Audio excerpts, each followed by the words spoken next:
한반도 중남부 계룡산 산허리에는 수많은 옛 도자기 요지가 있습니다. 한국은 14세기 말 불교를 국시로 한 고려에서 유교를 국시로 한 이시조선으로 왕조가 바뀌면서 도자기 형태도 고려 청자에서 이조자기로 바뀌었습니다. 이곳이 바로 조선 초기 분청사기를 만들던 곳입니다.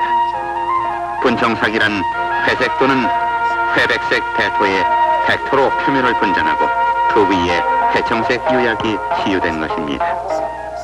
분청사기는 그 후 16세기 말 임진왜란을 전후해서 자취를 감추고 백자만 남게 됐는데, 이는 결국 고려적인 불교 문화가 유교적인 조선의 백자로 완전 탈바꿈된 것입니다. 백자의 요지에서 국립중앙박물관 정양모 씨는 이렇게 말합니다.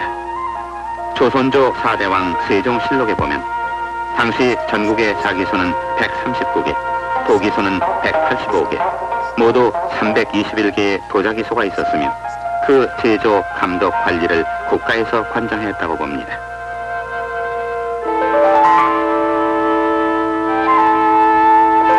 도자기의 흐름을 색깔로 살펴보면 비색으로 불리는 고려 청자에서 회청색 계열인 분청사기, 그리고 흰 바탕인 백자로 내려옵니다.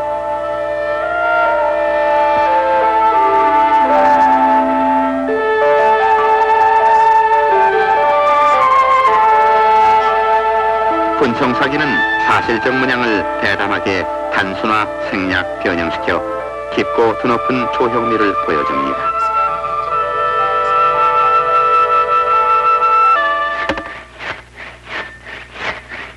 여기는 경기도 이천의 사기막골에 있는 이은구 씨의 토요지입니다. 도자기는 흙과 불의 예술품이기도 합니다.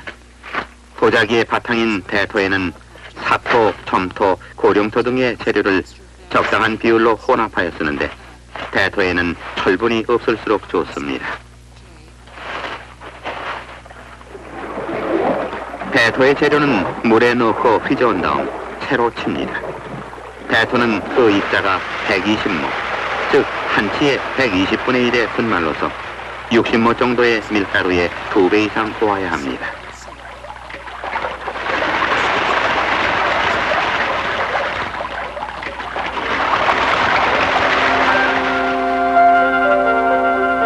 채로 친 흙물은 물속에서 앙금이 지도록 하고 자연 상태에서 물을 증발시킵니다.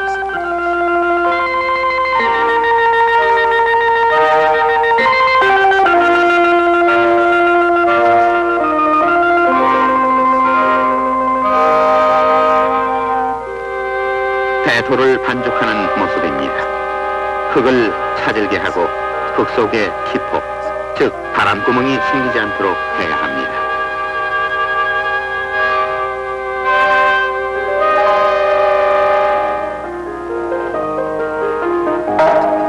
작업실입니다. 두꺼운 진흙벽에 지프로 지붕을 이은 초가집 실내는 성형의 적당한 온도와 습도를 유지해 줍니다.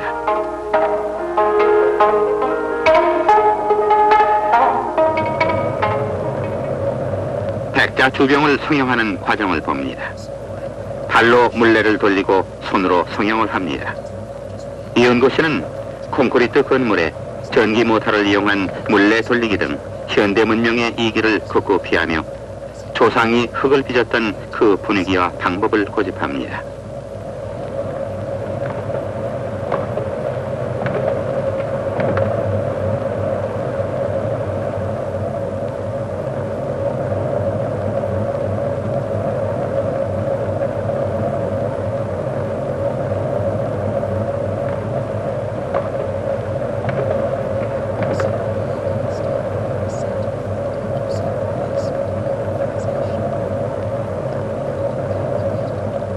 이조 백자는 자기적으로 계산된 조형 미술품이 아니고 무심의 세계에서 빚어지는 도자기입니다.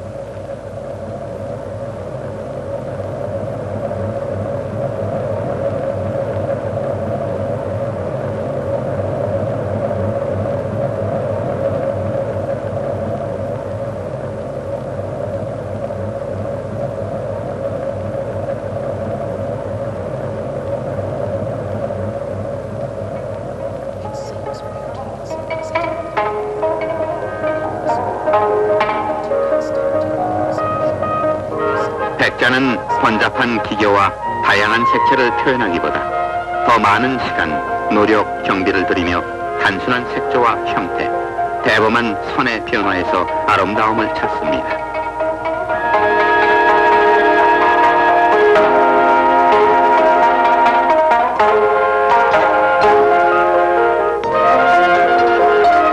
순 백자 대호를 만드는 과정을 봅니다.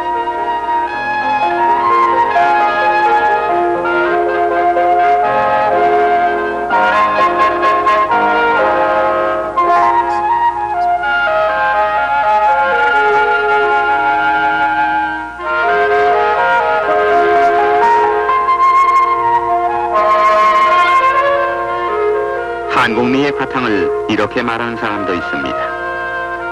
한국미술에서 모든 표현은 대범스럽게 합니다. 그 속에는 밀도와 정력보다 성글고 해식은 멋이 있으며 유머가 섞여 있습니다. 또한 예쁜 것을 숭상하기보다 잘생겼다는 표현을 많이 쓰며 가깝게 보기보다 떨어뜨려 놓고 바라보는 아름다움이 있습니다. 여기 순백자 대호가 있습니다. 대범스럽고 성글고 해식은 멋이 바라보는 아름다움 속에 예쁘기보다 잘생긴 모양으로 마무리 짓는다.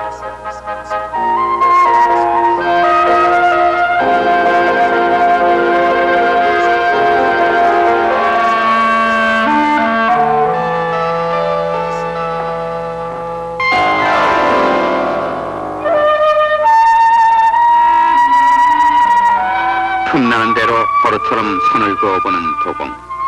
백자의 생명은 그 흐르는 선에 있습니다. 성형이 되면 뜨거운 온돌에서 서서히 말립니다. 그리고 꾸덕꾸덕한 상태에서 투각을 하거나 무늬를 파서 백토, 흑토를 넣는 상감 등의 작업을 합니다.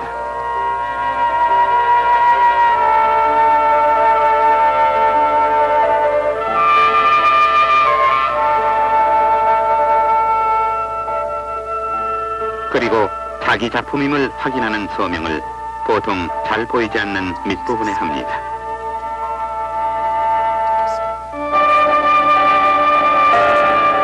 성형 이후 자기는 섭씨 800도 내외에서 한 번 굽는데 이를 초벌구이라고 하고 이때에도 흠이 있는 것은 깨어버립니다.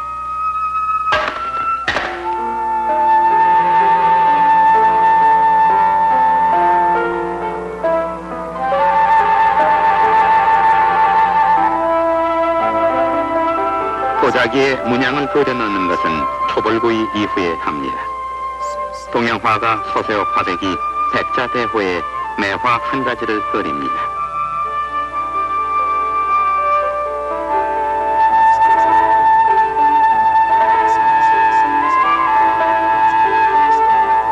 동양회화의 아름다움은 여백의 미에 있듯이 넓고 휜 백자 공간 위에 여백을 남긴 문양은 바로 동양회화의 세계를 보여줍니다.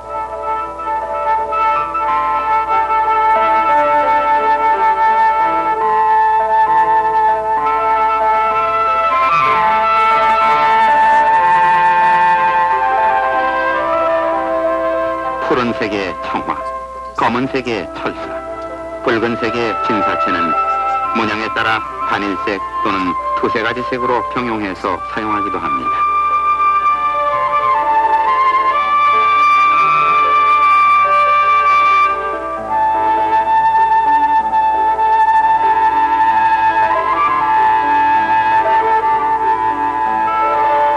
동양화가 김기창 화백.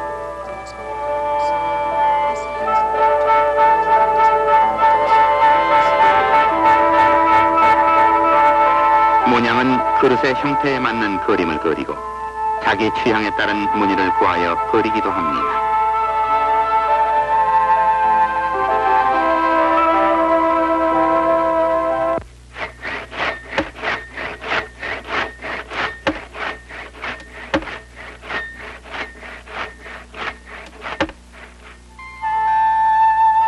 도자기 지면에 광택과 색채를 내는 요약은 도요지마다 비법으로 전해옵니다. 요약은 극히 고운 분말로 갈아야 합니다. 대토가 120모이면 요약은 300모 이상, 즉 밀가루의 5배 이상 고아야 합니다. 입에 넣고 씹어도 질근거리지 않고 눈에 넣어도 아프지 않을 정도로야 합니다. 나무나 잎의 재, 보석, 장석, 규석, 석회석 등 무슨 재료를 어떤 비율로 배합하느냐에 따라 자기색의 특색이 나타납니다.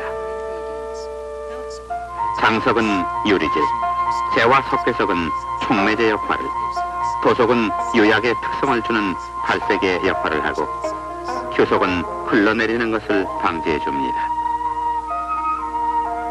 요약은 기면에 고르게 발라야 합니다. 너무 두껍게 바르면 기면에 한 군데로 뭉쳐버리고 너무 엷으면 발색에 영향을 줍니다. 특히 요약 바른 부분에 기포가 생기지 않도록 해야 합니다. 기면과 요약 사이에 공기가 들어가면 요약이 묻지 않은 상태로 구워져서 전체를 망치게 됩니다.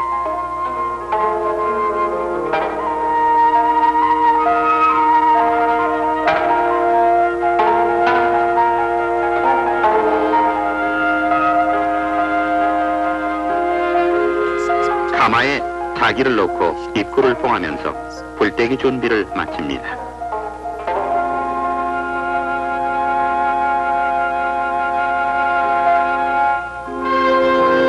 이때에는 부인네들도 남자들 뒷바라지에 여념이 없습니다.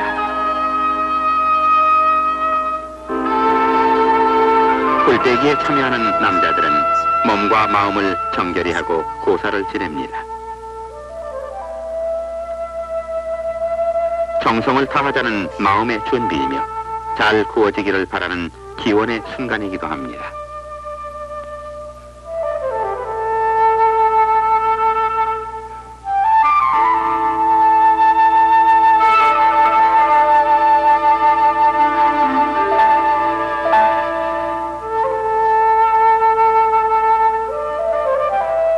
고사엔 남자만 참여하고 집안의 어른이 음복을 하면 가마에 술을 뿌립니다. 가마와 사람이 일체가 되자는 마음 다짐인 것입니다.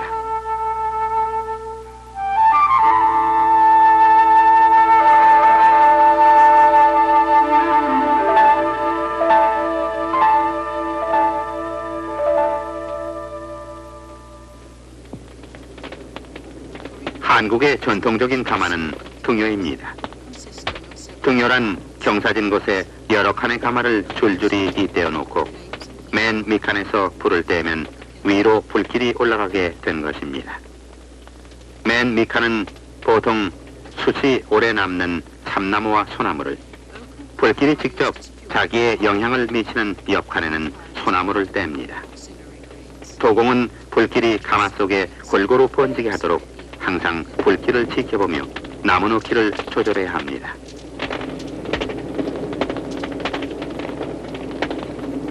뒤에서부터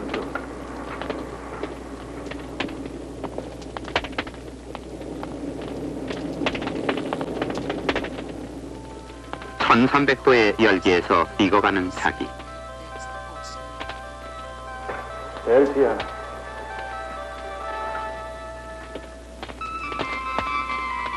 고려 말기 퇴화된 청자는 산화염에서 구워진다면 백자는 환원염에서 구워집니다.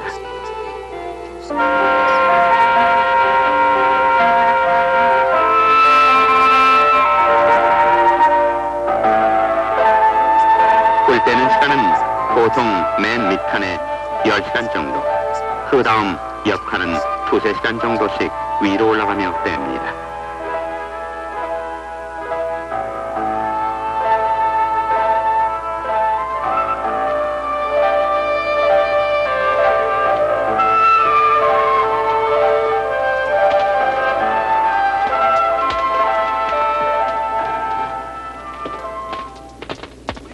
보통 저녁에 시작된 불떼기는 이튿날 새벽이면 위칸 1~2개가 남습니다.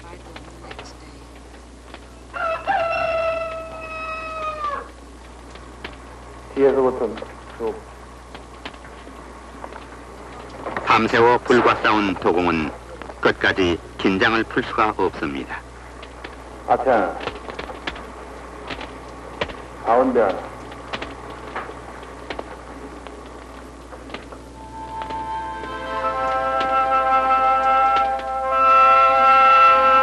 섭씨 1300도의 열기가 식으며 분청사기의 재색이 드러나는 모습입니다.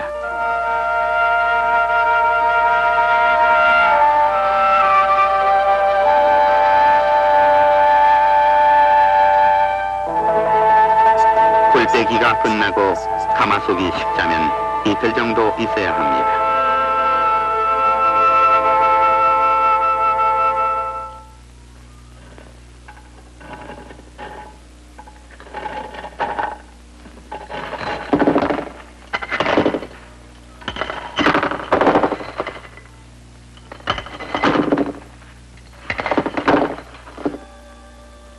제빛을 찾아서 탄생된 백자들.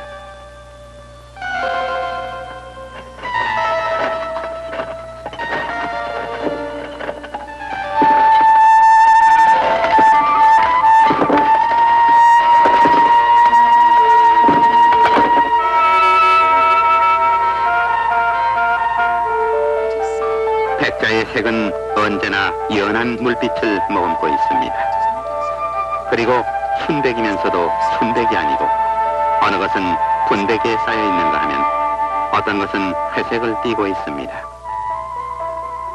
소송된 결과를 검토하는 순간 이때 도공에겐 조그만 흠도 용서치 않는 결단성을 필요로 합니다. 도공에겐 가슴 아픈 순간이기도 합니다. 백자의 곱돌이에 금이 갔습니다. 갑자기 과한 불길이 자기에 미쳐 터진 것입니다.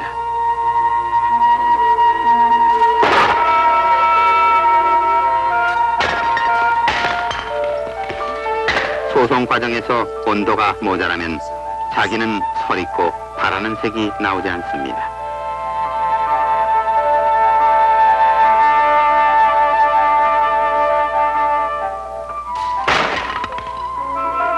온도가 과열하면 표면이 산화하여 퇴색됩니다.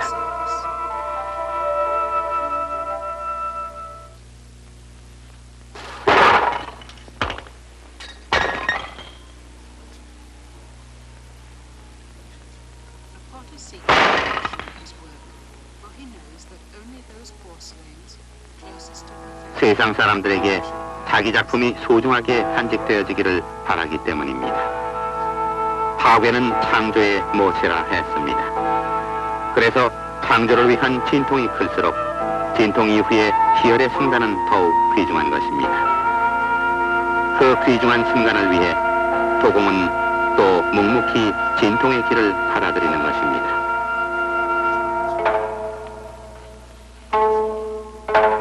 한결같이 백자는 실용적 가치 있는 생활용구로 쓰여졌습니다.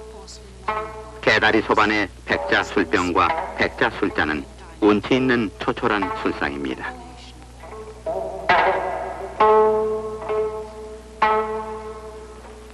배청마루와 백자 항아리. 한국인은 흰옷을 숭상하여 즐겨 입었습니다. 흰옷과 백자의 색.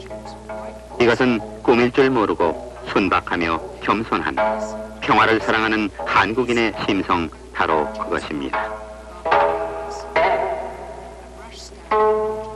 사방 탁자 위에 필통과 연적. 이것은 서예에 꼭 필요한 도구이며 어릴 때 부모 몰래 퍼먹던 쌀비주 위에 꿀단지도 백자였습니다. 이조인과 더불어 백자의 미는 남아있는 것입니다. 어쩌면 연면한 토예의 전승의 불길이 꺼지지 않는 한 영원히 한국인의 생활 속에 남게 될 것입니다.